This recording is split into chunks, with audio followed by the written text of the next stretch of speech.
አባዬ ያመዋል፣ ሆስፒታል ነው መሄድ አለበት። አባዬ ምንም አላጠፋ፣ ምንም የሚያደረገው ነገር የለም። አባዬ ያዝንልኛል ብለህ ነው? ህግ እኮ አያዝንልህም።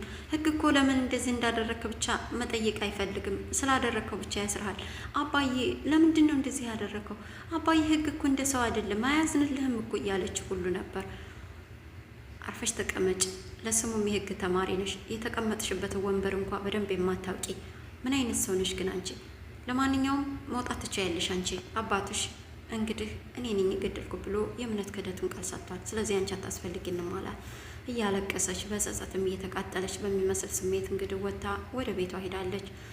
ዳጣም ቤቱና እየተጨነቀች እየጠበቀቻቸው ነበር። በመካከል ለሰላም እየደውላላት እንዴት ነሽ ሰላምዬ? ጠፋሽ እሳ ዳጣዬ፣ 2 ቀን ሙሉ አልመጣሽም፣ ደግሞ ናፍቀሽኛል አለቻት። ቤት ውስጥ እኮ አንዳንድ ነገር ተፈጥሮ ነው ሰላምዬ። እመጣለሁ፣ ነገ እመጣለሁ ሰላም ከሆነ። ለማንኛውም ደግሞ ስመጣ የምጠይቅሽ ነገር አለኝ አለቻት። ምንድን ነው? አታስጨንቂኛ፣ በስልክ የሚጠይቅ ከሆነ ንገሪኝ አለቻት። አዎ ያው ለናታን ሰጠሽው ወረቀት ላይ ኤቢ ወረቀቱን አይታው ነበርና ስለ እናቴ የምታውቂውን መረጃ በሙሉ ጽፈሻል። እኔ በጣም የተናደርኩብሽ እስከ ዛሬ ድረስ ስለ እናቴ እያወቅሽ ለምን እንዳልነገርሽኝ ነው አለቻት። ሰላምዬም ውይ አንቺ ደግሞ እያጣራሽኝ ነው። በይ ለማንኛውም ስትመጭ እናወራለን፣ ልጅም ምንም ናፍቀንሻል ብለው ስልኩ ተዘጋ። በዛ መካከል ዳጣ እያየች ወደ ውጭ ነበርና አብጌል በሩ ጀምራ እያለቀሰች በሩን አይኑን እያየች አባዬ እያለች ወደ ቤት ገብታ ክፍሏ ውስጥ ገብታ ስታለቅስ ተከትላት ሄደች። አብጌል ምን ተፈጥሮ ነው? ምን ሆነሽ ነው? አባዬ ሴት አለ ማለት የደረጀ የት አለ? ለምን ብቻሽን መጣሽ? ሌሎቹ ሴት አሉ አለቻት። እሷም አባዬ ምን ሆነ ንገሪኝ አለቻት። አባዬ እኮ ለእኔ ሲል እኔ ነኝ ወንጀለኛ ብሎ ታሰረልኝ፣ እኔ ነኝ የገደልኩት ብሎ ለፖሊስ እጁን ሰጥ አለቻት። አይደረግም። አንቺ ግን ምን አይነት ፍጡር ነሽ? የገዛ ወላጅ አባትሽ አንቺ በጠፋሽው ጥፋት እኔ ነኝ ብሎ ሲታሰርልሽ አሜን ብለሽ ተቀበልሽ? ምን አይነት ሰው ነሽ? አንቺ ግን ምን አይነት ራስ ወዳድ ነሽ? እንዴት እንደዚህ ታደርጊያለሽ? እኔ ግን አንቺን ቢያደርገኝ እንኳንስ እኔ በገደልኩት እኔ ባጠፋው ጥፋት አይደለም እሱ ቢያጠፋ ሁሉ እኔ ታሰርለት ነበር። አንቺ ግን የመጨረሻ ባለጌና ራስ ወዳድ ሰው ነሽ ብላ እስኪ በቃ ተነገረቻት። አብጌልም ተይኝ እባክሽ ዳጣ ተይኝ፣ አሁን ምንም አቅም የለኝም፣ የማለቅስበት ራሴን አሞኛል፣ እባክሽ ውጭልኝ ከክፍል ያለቻት። በጣም ተናደደ። ዳጣም ከክፍሏ ወጣች። ወይዘሮ ማርታና ናታንም መኪና ውስጥ ነው እንግዲህ ስለ አብጌል እያወሩ ነበር። ናታንም የተጸጸተ ትመስላለች። የአብጌል ልቧ ተሰብሯል አላት። ወይዘሮ ማርታማ በጭራሽ አብጌል እኮ የሚጸጸት ልብም የላትም፣ የመጨረሻ ራስ ወዳድ ማለት አብጌል ናት። መቼና እንዴት እንደዚህ እንደሆነች ግን አላውቅም።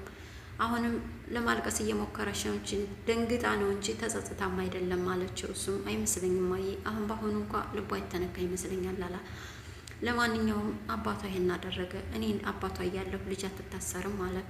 እናም እንግዲህ ደረጀ ይውጣና በሰላም ከዛ በኋላ ከዚህ ቤት መውጣት አለብን። ይሄ ቤት የሙት መንፈስ ብቻ ነው የሚወራው።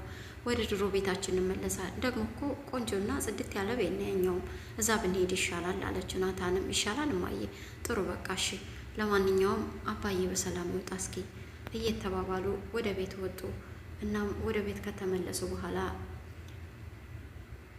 አብጌል እያለቀሰች ስለነበር አየሽ አብጌል አባትሽ ምን ያህል እንደሚወድሽ አየሽ።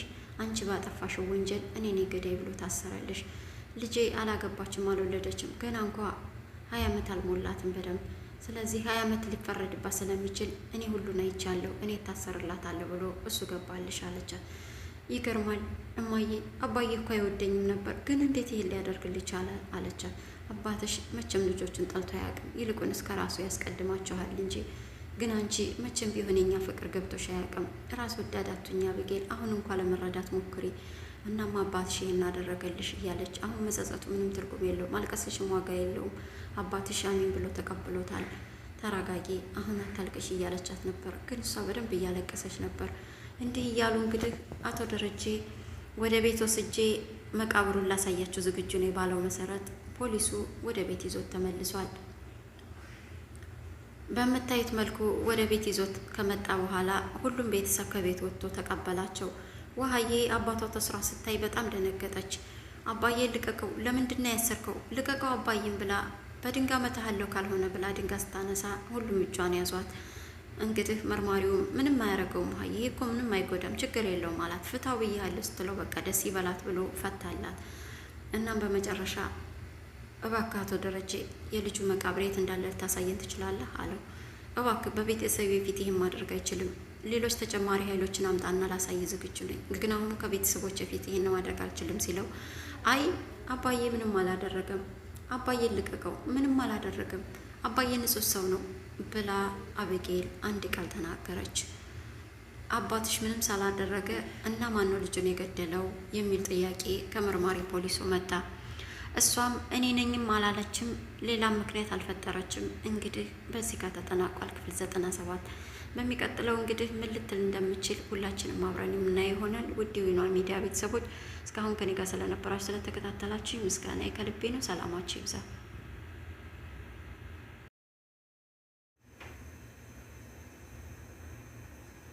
እሺ ወይዘሪት አብጌል ታናሽ እህትሽ ልጁን እንደገደልሽው በሙሉ መረጃ ሰጥታኛለች።